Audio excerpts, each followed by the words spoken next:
What's up, folks? I'm John Borba, the host of your new monthly series, Cardboard Conquest. On this, our second episode, I've gathered together a couple of my so-called friends to explore and uncover the mysteries of an eerie old mansion in the theme of so many magnificent B-horror movies we either hate to love or love to hate. You forgot to mention, it's also just basically a disaster.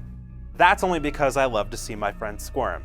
It's under this guise that we'll uncover dangers, cling to whatever useful items we can, and begrudgingly depend on our friends to try and survive the betrayal at House on the Hill.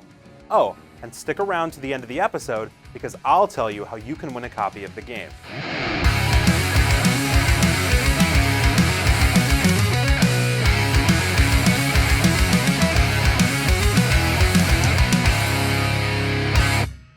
Betrayal at House on the Hill is a super thematic, cooperative game that takes place, surprisingly, in a creepy old house on Haunted Hill, with a dirty, evil defector.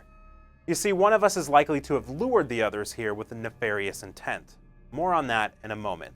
For now, you need to know that there are 3 levels to the house. The off-putting foyer leading to the staircase, the second story beginning at the upstairs landing, which is probably only mildly deadly, and the basement, which initially we do not have access to, and we should be thankful because it will definitely murder us after it makes us gibbering idiots.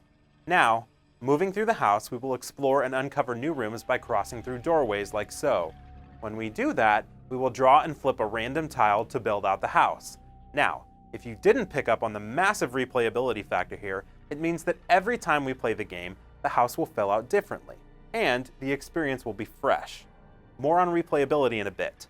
Before we get into some gameplay, let's take a look at a few of these room tiles. On each room tile, there is usually a symbol.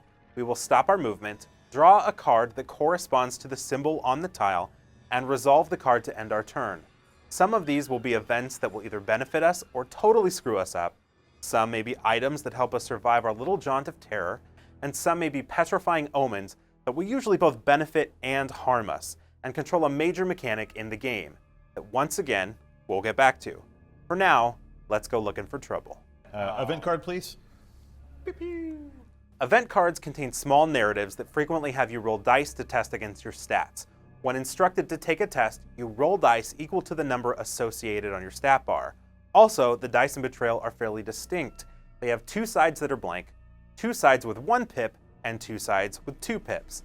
This means you can catastrophically fail sometimes, and it's beautiful. It's only one better than not even trying. That's what we did. Well, no, that's not true. Just John flipped over tried and last died. time and he got all 0. Right. That's true. Dude, can we just... I mean, You need to find the spot. You're having a John Borba day. certain rooms give you items just like bad parents giving firearms to children. Give me an item, One son. of these items. A revolver. Already dangerous. Why is it the kids always seem to get the guns in their games? And I am going to take 1 point of mental damage. Yes. Ouch. There are 2 types of damage that you can suffer, which affect 4 different stats. Whoops!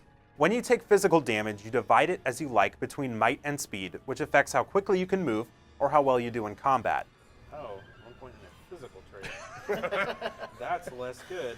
Leave it to the professor to point that out. When you take mental damage, you divide it between sanity and knowledge, affecting the outcome of different scenarios throughout the game. No matter how smart you are, bookman. You see, there are numbers under each of these stats, and when you take damage or increase your stats, it will only increase the number of ticks, but it may not actually increase the number associated with your stat. So important. Before the haunt happens, no matter what, you cannot die. Well, we'll see. I think I might prove this wrong. Oh man, dum bum bum. Oh, and I'm gonna have to make a hunt roll too. So this is an Omen card.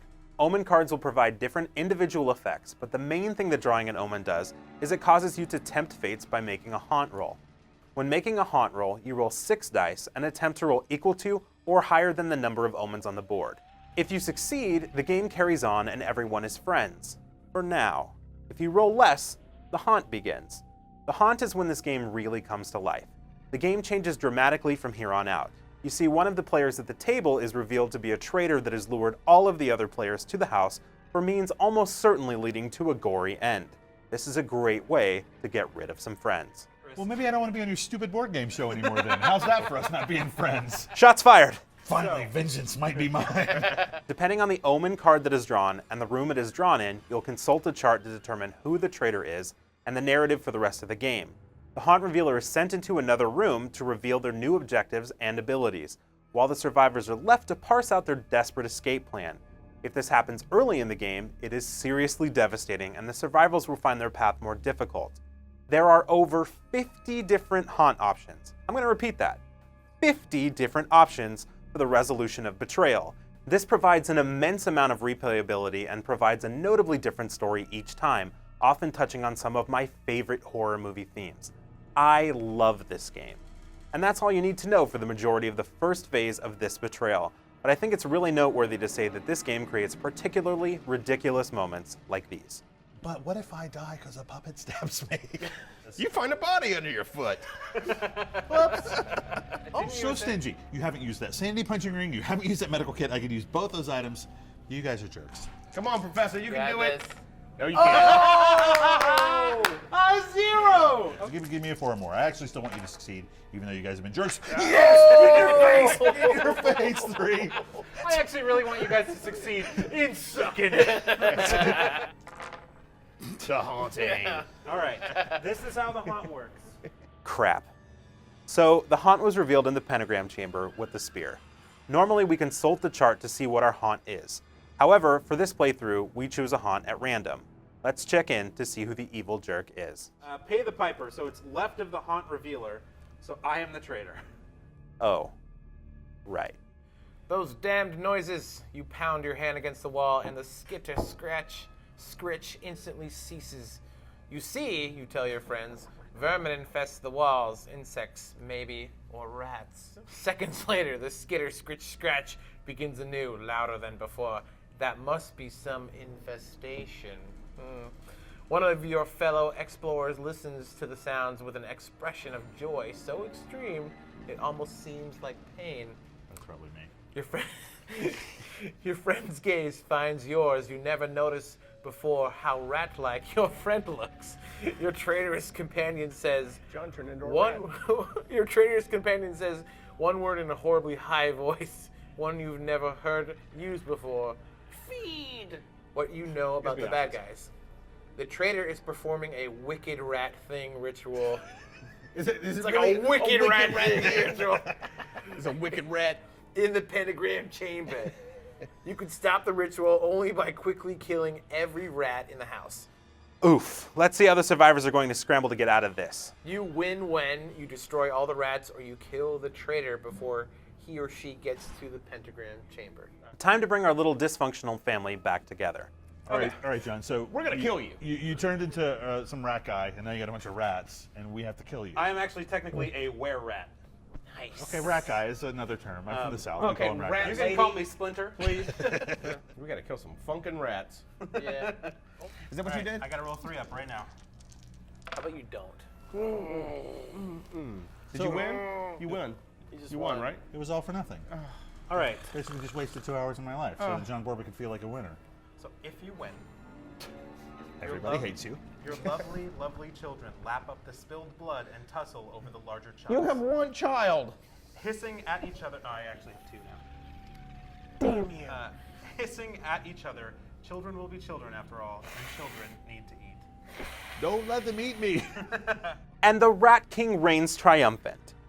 So that's a rough overview of Betrayal at House on the Hill. I hope you enjoyed watching. If so, let us know in the comments below.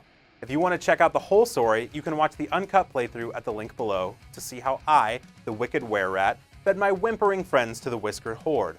Also, if you liked the episode, you'll be excited to know that we're giving away a copy of the game. Just send an email to cardboardconquest@ign.com, shown around my swimsuit area, with your best name for the wondrous Rat King, and you will be entered, along with anyone else who sends me an email, to win. Or you can pick up the game here at the link, which has now taken over said swimsuit area. Thanks so much for watching, and remember to tune in to Cardboard Conquest every month for more awesome board game coverage with me, right here on IGN.